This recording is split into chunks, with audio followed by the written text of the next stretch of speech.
Mahal na mahal kita, nako. Gusto ko tanang pumarito rito. Sa loob nga ng 27 anyos na hindi niya nakita ang kanyang anak, kung maaalala nga ninyo, sa nakaraan nating video ay ganito ang kanyang sinabi. Hindi kita nakita. Kaya, kumusta ka na lang? Ngunit tila mabait talaga ang tadhana dahil ito ang mga nangyari ngayong araw. Sino po ito, Nay? Ay, anak ko yan. Miss ko na po siya.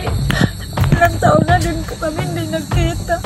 Sa pamamagitan ng social media ay nahanap si Nanay Rowena na nagpakilala na siya nga daw ang anak ni Nanay Isin.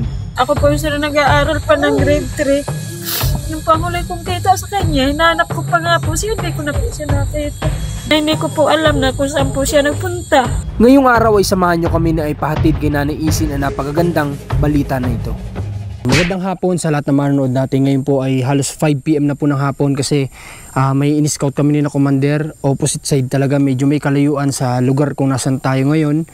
Halos siguro may 2 oras papunta dito mula doon sa pinanggalingan namin. Kaya inabot na kami ng alas 5 ng hapon. Pero andi dito pa rin kami kasi nga meron tayong sorpresa kay Nanay Isin. Yung pong kanyang anak na hinahanap na napakatagal ng panahon, 27 years silang nagkawalay, ay may maganda na po tayong balita sa kanya. Kaya tara, samahan nyo kami ngayon at ibabalita natin to kay Nanay Isin at nang makapaghanda siya sa pwedeng mangyari. Kami na lang ni Rans yung magkasama sa ngayon kasi dinrap na muna namin si Commander doon sa sentro kasi may mga kailangan din siya asikasuhin. Dahil siya po yung nag-vlog doon sa pinuntahan namin, may natulungan siya ngayong araw. At ako naman ay dapat may mga schedule pa akong iba, kaso nga lang kapos na tayo sa oras, madilim na, kaya dito na lang muna tayo kay Nanay Isin. At abangan nyo yung pwede natin maging vlog ka na Jojo at Herlin. Bibisita po tayo doon by tomorrow at meron din tayong blessing sa kanila na ikatutuwa nila. Ang dami lang talagang aso dito ni Nanay Isin. Ang dami nag-comment na dapat talaga bawas-bawasan nila yung aso kasi dagdag pa yan sa konsumo nila. Siyempre yung pagkain yan sa bigas, sa kanin, sa ulam, di ba? Napaka laking konsumo pa niyan. May isa lang, 2, okay na yun. Kahit paano makakatulong na sa kanila yung para sa kaligtasan nila. At ng mga oras na ito ay wala talaga kaming idea kung ano ba magiging reaksyon ni Nanay Isin, kung ito ba ay nalaman na niya ang balita na ito o ngayon pa lamang niya malalaman.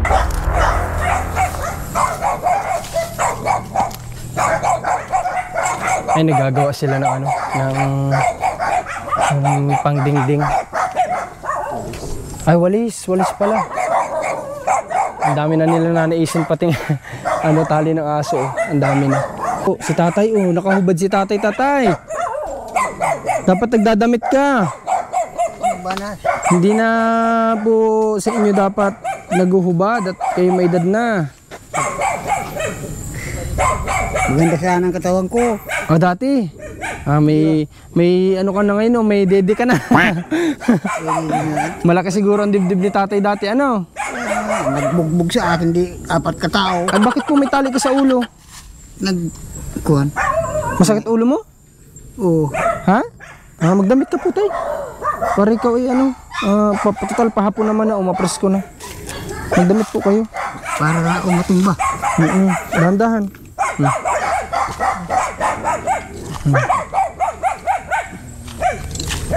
Nakaintindi rin kayo ng Bicol? Opo, tay. Nakakaintindi po ako.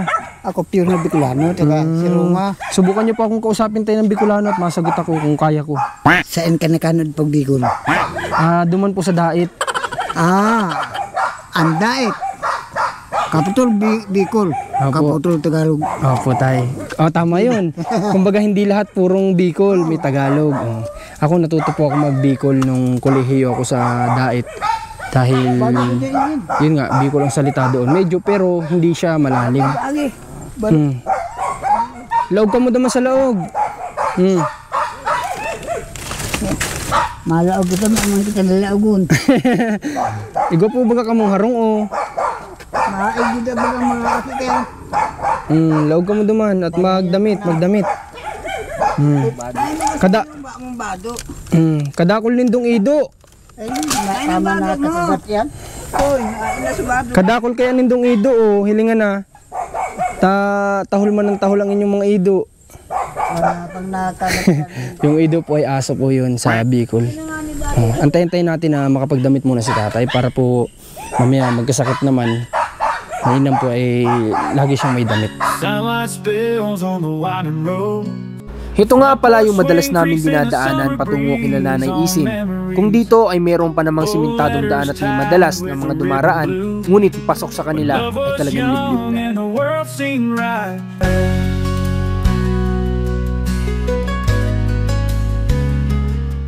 Nanay Isin, bago po ang lahat at meron ako sa inyo sorpresa ngayon na marahil ikakagulat ninyo. Tatanungin ko muna po, kamusta po ang inyong araw? Buti man. Mabuti po. Ano po ang inyong pinagkaabalahan ni Tata Ilidoro? Yan, pagkayas. Pagkayas. Bali, ilang araw nyo na itong ginagawa? Ay, kahapon lang nagmula. Kasi bago. Pera na ang nagawa nindo. Ilan na ang nagawa Pasaro nindo? pa lang yan, oh. Putol-putol pa lang pagkun kaya say. Pasaro na duro, yan, oh. Yun sa dagdagan, hindi sa Nanay, bakit po meron si tatay sa ulong nakalagay? tapal niya. May dahon yan dyan sa loob? Mayo. Parang bigkis lang siya. Damit lang. Oras yan ito nung mga ano ba yun? Bunagin. Hindi oras yun sa... Kumbaga, ano ba nararamdaman mo tayo sumasakit ang ulo mo? Ako'y nahihilo. Nahihilo ka? Ay, ini. Ay, dapat tatay hindi ka masyado nagyuko ha? Kasi pag bigla mong tayo ay may hilo ka. Paggaling naman ako sa... Pagbangon, galing ko pagtulog. Pagbangon ko yan. Ganun naman, para akong nakainom. Ganun na naman. Ano po ang tinanghalian ninyong mag-asawa ngayon? Kanin naman, sardinas na galing sa inyo. Nanay, kapag ganun, pwede mong lahukan ng gulay. Pwede kang mamitas ng mga talbos ng kamoting kahoy mo. Lagyan mo ng ganun. May tindahan ng nyug dyan sa labasan ninyo, bili ka lang ng gata. O kaya magmulot ka dyan, gatain mo lang, okay na. May nyug po dyan. May nyug pala kayo. Di ba? Okay. Nanay, tatay, meron po ako sa inyong gustong ipakita. Hindi ko muna po sasabihin sa inyo, pero gusto kong makita mo muna siya. Sino po ito, Nay? Ay, anak ko yan. Si Rowena ito. Anak mo po yan? Nakita ko ito kanina sa video call pag labas ko. Nag-aayak at payat na nga. Anak ko ito. O, tinamduro, o. Ipakita mo yung balabang mata ko. Siya ito yung anak ko. Anak niya po yan? Si Rowena ito. Payat na maigi. Malaki ang katawan nito. Nalaga pa. Nanay, alam mo po ba, sabi niya, umiiyak siya nang sa video. Sabi niya po ay sobrang miss ka na daw po niya. Na ikaw na magulang niya, na mahal ka niya. At sobrang tagal na daw po na panahon na hindi niyo nagkikita. Siya ito. Gusto ko daw po niyang hanapin noon pa. 27 taon din. Kaso nga lang, kapos po siya sa Pangorta. Sa sabi pera. Sa akin. Nasabi sa akin. Ibig sabihin pala kanina nakita mo siya. Nakita ko sa video nagkaayak nga. Sino po ang nagpakita sa inyo? Si Leo, yung anak ng... Ipinakita sa iyo yung video. Oo. Napanood mo yung sinasabi niya. Oo, nanay, miss kita. Sabi nga, nagkaiyak ako at nag-iiyak din siya. Nagkaiyak ako dito. Naawa ako, payat na payat. Nanay, ikaw, miss mo na ba ang iyong anak? Miss ko talaga ito. Isa-isa kong anak ko. Mahal na mahal ko itong anak ko ito. Anong pakiramdam mo nung makita mo siya ulit kanina? Eh, sabik na rin ako. Gusto ko magyapusan kami. Hindi ko mayapos na malayo pa.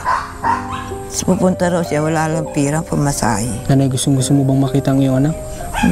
Gusto ko makita ito. Gusto mo siyang mayakap? Gusto ko talaga. Nanaisin, ganito. Huwag ka nang umiyak na eh. Alam ko miss mo na din yung anak mo. Nanay, alam ko napapanood ka niya. Sabihin mo nga sa kanya kung anong gusto mo sabihin. Nini, I love you. Mahal na mahal kita, anak ko. Gusto ko tanang pumarito-rito. Nini. Dito ka na sa akin.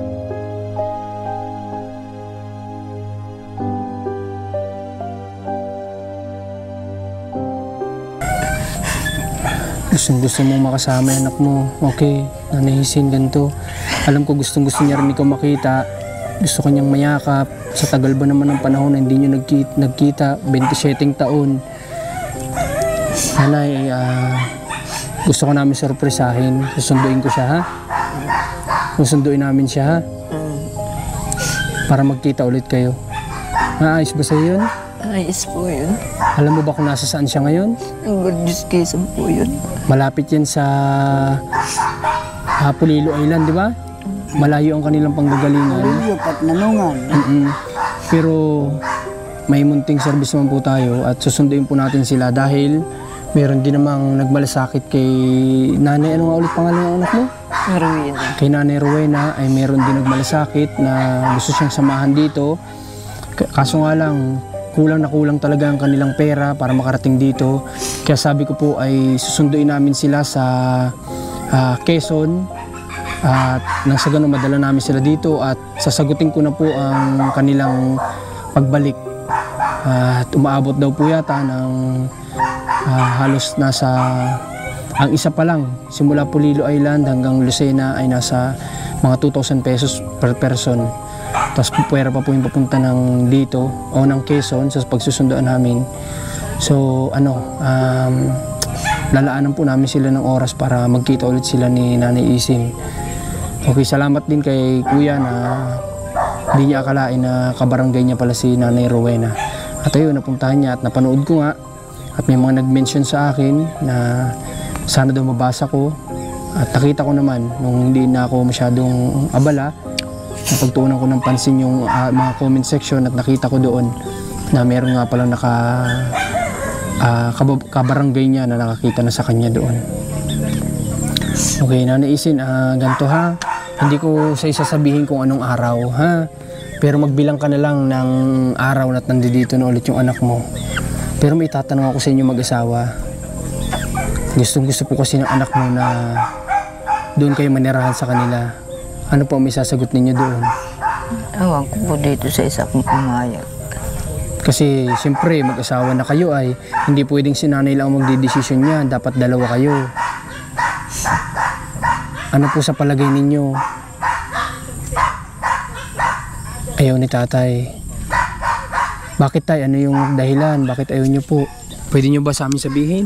Ay, una-una, Babae. padrasto ako. Hindi ko siya anak. Ang kurkuro ng tao na una, ay, ibig sabihin ko ay sinitlog na, hindi pa itlog, nagsisiw na. Ang bunga ng tao, magsama-sama lang ang lalaki at babae, masama ng sinasabi dito. Si ate po yung pinsan ito, nakasabay ko pupuntang. Sa madaling salita po tatay, Eliodoro, iniisip niyo po ba na baka may masabi sa inyo, ganon? Oo. Gusto ko sana sila dito. Ay, nag-iisa ko sa. Kasi alam niyo mga kababayan, kapag may edad na, naunawaan ko din naman si Tatay Eliodoro. Kasi kapag may edad na po, sensitive na po yan. Madali po yung masaktan sa mga kunting salita. Kaya yun siguro yung iniisip ni Tatay Eliodoro. Pero kung ikaw Nanay Isin ang tatanungin, saan mo ba gusto, dito o doon? Dito na rin tayo ng anak ko, asawa ko doon. Pero at saka base sa nakita ko, sila Nanay Rowena ay naghihirap din talaga sa buhay. Kumbaga, kagaya nga niyan, pamasahe nga, hindi nila mahagilap sa ngayon. Kung madadagdag pa doon si tatay at si nanay, mas lalo na po silang maghihirap. Sila. Kaya, ay babae ang akin. Hirap na yung siyempre, lalaki. Tama yun, babae kay nanay. Hindi kaya mag-service sa amin. Nakakahiya doon sa lalaki, na siya yung kumakayod. Pito pa man din ang anak nun ay.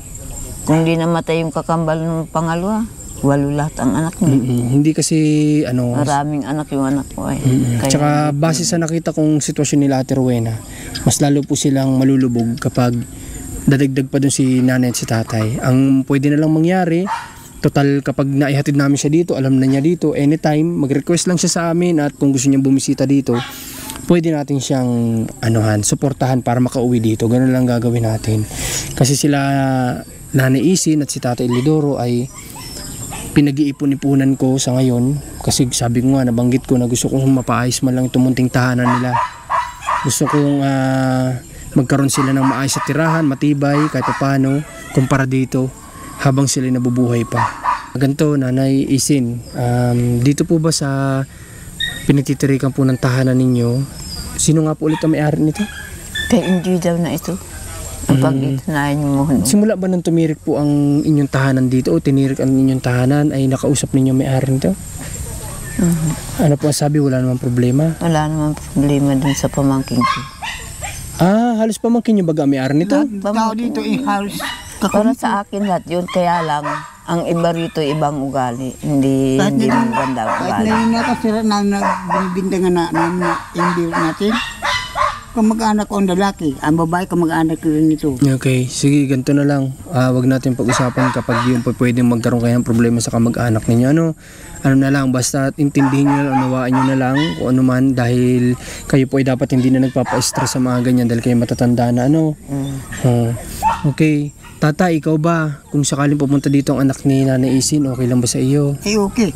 Kaibigan ko yung dilaga pa. O diba, sabi mo, close kayo. Oo, para kami. Napagbintangan pa nga kami ng mga tao doon na magkasintahan kami. Yung ganun, Oo, napagbintangan pa kayo.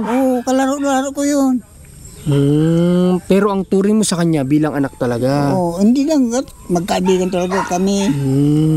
Bago pa kayo naging magkaibigan, kayo na ni Nanay Isin noon. Oo, ito ang una kong, yun ang una kong linigawan.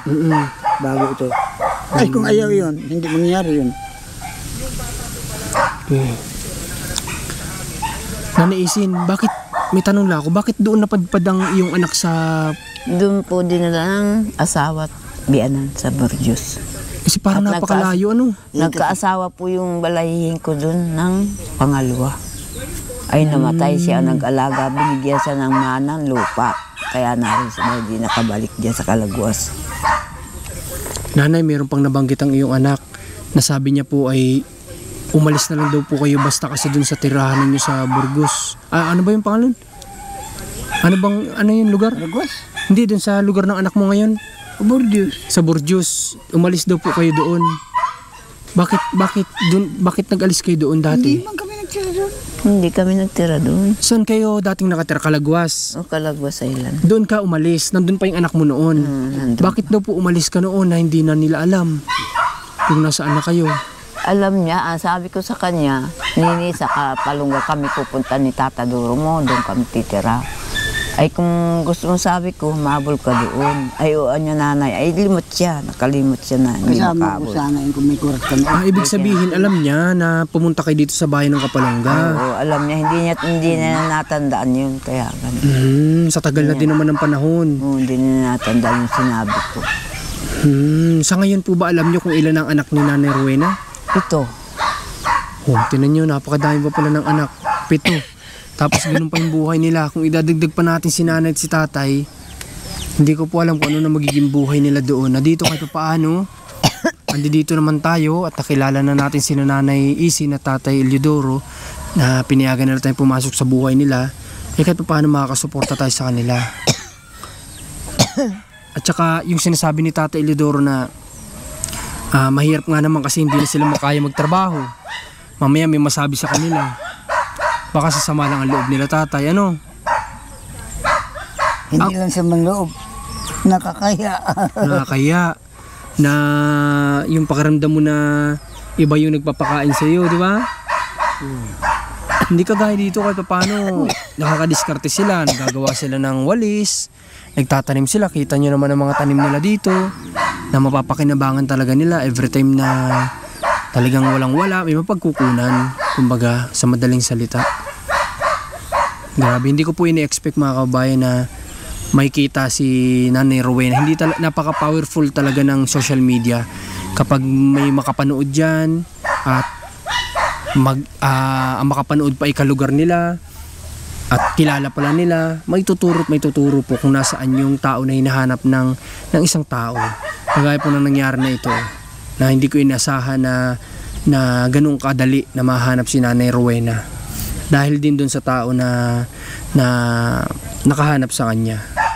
Okay, sige Nanay Isin, Tatay Eliodoro, sasabihin ko na siguro para baka mamaya kasi umalis kayo ay by Wednesday o Lunes, Martes, Miyerkules, nandito na po ang inyong anak, ha? Nandito ang inyong anak sa Miyerkules, ha? Huwag kayong aalis. Excited ka na ba, Nay, na makita ang anak mo? Oo, excited na ako. Gusto ko makita. Kilala ba siya ng mga kamag-anakan nyo dito? Maliit pa kilala na. Ay, pero itong malaki hindi na makakilala. Maliit pa yun. Anong naging reaction mo, Nanay Isin, kanina nung nakita mo yung video na ganun yung kalagayan ng anak mo? Payat na, kaya nga nagkaiyak na ako kanina. Nagrirak ako't payat na. Kung anong payat ko, mas payat pa sa akin. Totoo. Sa base sa litrato na nakita ko, itong katawan ni Nanay Isin mas payat pa sa kanya yung kanyang anak. Ibig sabihin talagang yung paghihirap nila doon ay sobra-sobra sagad-sagad din talaga. Hirap na hirap talaga yung anak ko, kaya ayaw kong tumira dito, awa-awa naman. Nanay, hindi ko po kasi alam ang pakaramdam. Ano po yung pakaramdam, Nanay, ng isang magulang na tumatanda tayo na hindi natin kasama yung anak natin na kasama? Ay, nasasabik din naman, kaya lang ay walang magagawa. Doon din nila ng asawa. Mabuti kung malapit lang, pwede yun. Ay, wala, layo sa akin. Sabik naman ako talaga sa anak ko, pati mga apo ko. Sabi ko nga nung hindi ko nakita, Diyos ko, paano na akin kung hindi ko makita yung anak ko, mamatay na lang ako, hindi ko pa nakita. Yun ang isip ko.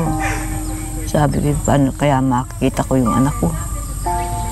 Yun ang nasa isip ko, hindi ko makakayakap, mga apo ko, gano'n. Mahal na mahal ko ang mga anak ko't apo. Yun ang gusto ko makita. Sila. Kasi hindi natin hawak yung buhay, hindi natin alam kung kailan tayo kukunin ng nasa Hindi ko taas. alam kung kukunin agad ang Panginoon. Diyos kung matagal pa rin, ay salamat na lang. Kung hindi ako matagal itong patay. Bakit po tayo? Anong dahilan? Nag-anito. Yun nga yung nangyari sa kanya? O ano? Ako nang gamot. Yung nangyari sa kanyang nakunan siya, yun doon nagsimula, ang sakit. Saan? Iba yun, naglaki ang tiyan ko, di paano na ako nabubuntis. Lumaki yung tiyan ko po. Paglaki nun, kala ko kung masakit buong ng ganyan ko, masakit yan. Ang ginawa nito, naghanap ng mga gamot-gamot, katulad po nun. Tapos, Yung dilaw na yun, gamot po siyang ipinanggamot niya sa inyo. Oo, yun ang tinapal sa akin. Hindi kayo nung nagpa-ospital kasi nga kapo sa pera. Hindi po. Si tatay lang yung nagtiyaga na magamot ka. Oo, tapos tinapalan niya ako nung kanyan yung At kilalaunan sa awa ng Diyos, gumaling si nanay. Ay, grabe Yan ano. ang natutuhan ko, kahit sinong may sakit lang, yun ang ginamit. Mapapagaling. Pero lang yung purtol na ambot. Kung may mga karamdaman sa katawan, kahit paano, yung halaman ay nakakagamot. Okay, turo mo nga sa amin yan, tay. At baka may mga karamdaman pwede Hindi ka magamot. maggamot. Ito na lang tayo, turuan mo yung cameraman ko. Si Ransal lang turuan mo manggamot at ano. Maikli lang naman. Okay. Halimbawa, may kapatid ka o kaibigan, babae. Maaari siguro ganun din ang gamot sa lalaki kung magmaga din dito. Oo, ito. Ay, Okay. yan, ang tawag niyan ay dilaw. Kalawag naman kung tawagin ng sa Bicol yan. Iraidin mo, yung ano, bayuhin mo. Bayuhin. Oh. Pagkatapos, pero ano, hugasan mo muna yun bago bayuhin. Tapos gagatain mo. Maghanap ng malaking bingkay. Halimbawa katulad ng teparang, malaki. Doon mo ilagay yung pinakatubig. Ilagay mo sa apoy, magpulo. Pagpulo, Inumin mo. inumin mo, yung kaya mo, ang init. Otro naman, bata. Si tatay pala ano, tatay saan mo naman natutunan yung mga ganyan? Tanong sa mga tao. Nagpagtaga akong partanong. Pag tatay may time tayo, ituro mo sa mga manonood natin, baka yung mga kapamilya nila may karamdaman, pwede nilang maging gamot, masubukan nila, no? At wala namang masama, herbal yan ay, hindi makakasama sa katawan, ano? Marami dito gamit hindi alam yun. Okay. Sige, nanay, tatay, ngayon napunta lang po kami dito sa inyo para sabihin ko nga yung balita na susunduin namin anak mo, no? Tapos by Miyerkules, dito na siya. Ang dating daw siguro nila sa Lucena ay 11 AM ng umaga. 11 ng umaga. Tapos siguro dadating sila ng Kalawag ay mga alauna, ganyan. Tapos didiretso na kami dito. So baka mga hapon na kami dito dadating, ha? Ano bang gusto mo? Yung anak mo, saan mo na magtulog ng gabi? Gusto mo ba dito o sa bayan? Saan mo gusto? Hindi siya ang inabahala siya. Kung gusto mo makapiling ang anak mo ng isang araw o ano. Kasi siyempre may pamilya din siya, hindi siya pwede magtagal. Gusto lang niya siguro makita ka talaga. Oo. Saan mo siya gustong mag-stay ng isang gabi? Dito muna isang gabi. Para makakwentuhan mo man lang, ano? Tama yun. Tapos yung gusto sumama sa kanya, diskartehan naman natin kung saan siya pwedeng mag-stay. Tulungan din naman natin. At nagsakripisyo din siya para lang masamahan si Nanay Rowena dito sa bahay ng Kapalungga. May hatid dito. Sa totoo lang, dapat lalapit sila sa barangay, doon sa bayan kung nasan sila ngayon. At sabi ko basta ako nang bahala. Ano? At dapat lalapit pa sila doon para magkaroon na sila ng pamasahe. Ha, nanay? At tutulong na kami para lang po magkita kayo. At maiksi lang ang buhay. Sabi ko nga, hindi natin alam kung nasa itaas na tayo, magkakakilala pa ba tayo o magkakasama pa tayo. Di ba wala tayong alam. Paano kung yung dito lang tayo magkakilala at pagdating doon ay hindi na. Yung memories man lang dito na mababao natin sa huling hininga natin, ayun na lang yung ano natin, di ba? Yung magkita-kita ulit ang pamilya, makasama mo ulit, di ba? Kasi pamilya nga tinawag kaya nga pamilya Okay, sige po nanay, tatay. Sa ngayon mga kababayan, sana abangan ninyo yung pwedeng mangyari sa pagkikita ni Nanay Isin at ng kanyang anak. Kami man, sobrang excited na rin. At sobrang excited na rin ako makilala si Nanay Rowena. Kaya supportahan niyo po ang team namin. Maraming salamat po sa inyo lahat. Nawa pagpalain po kayo ng Panginoon. Pag-ingatan kayo sa araw-araw. God bless po sa inyo.